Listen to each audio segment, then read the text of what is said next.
Yo, what's up mga ka-Oragon? Nandito tayo ngayon sa may Eternal Garden dito sa Bulacan at hindi pa ganong karami ang tao ngayong umaga ng November 1. Kung inyong nakikita, organized.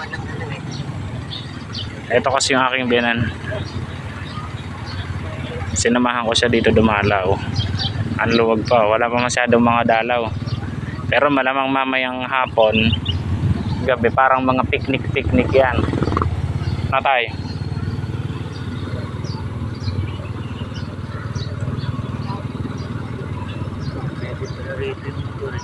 Kaya natin siya.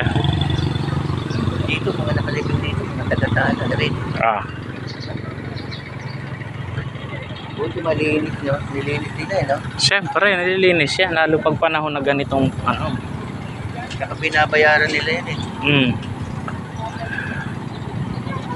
Maganda rin naman dito, ang luwag. Dito maganda. Diba yung kabila sa kanila na rin yan? Oo, doon. Kesa sa Providence. Sobrang init sa Providence. Dito, buti dito may puno Pwede na tumigo. Padami na rin ang padami ang mga sasakyan.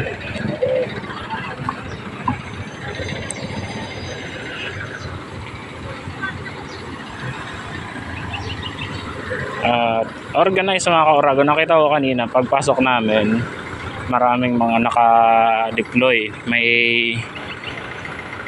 booth yung police at mga local official na nandito.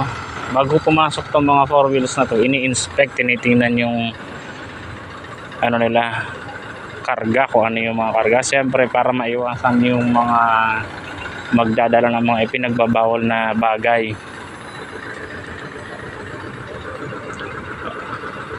One side lang ang parking para mas maayos.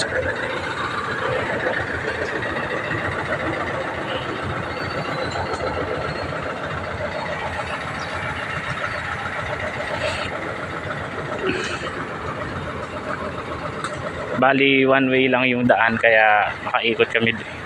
Dati kasi pwede ka nang dumaan dyan kahit sa mga daan. Ngayon one way lang. So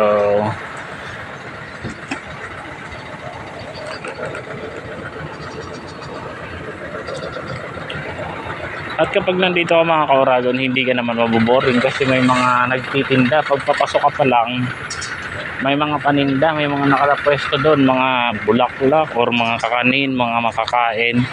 Kung wala kang baon, pwede.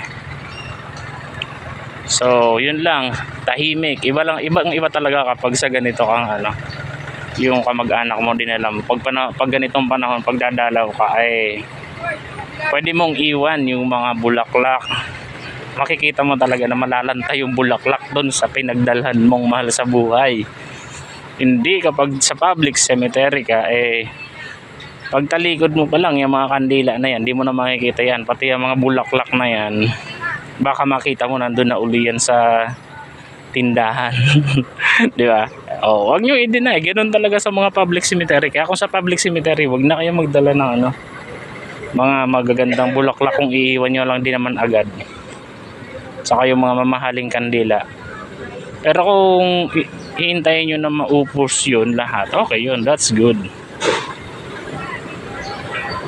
Hanggang dito na lang muna ang ating video mga ka-Oragon. That's all, thank you. Yan ang update dito sa Eternal Garden dito sa may San Jose del Monte na sakop ng Muson.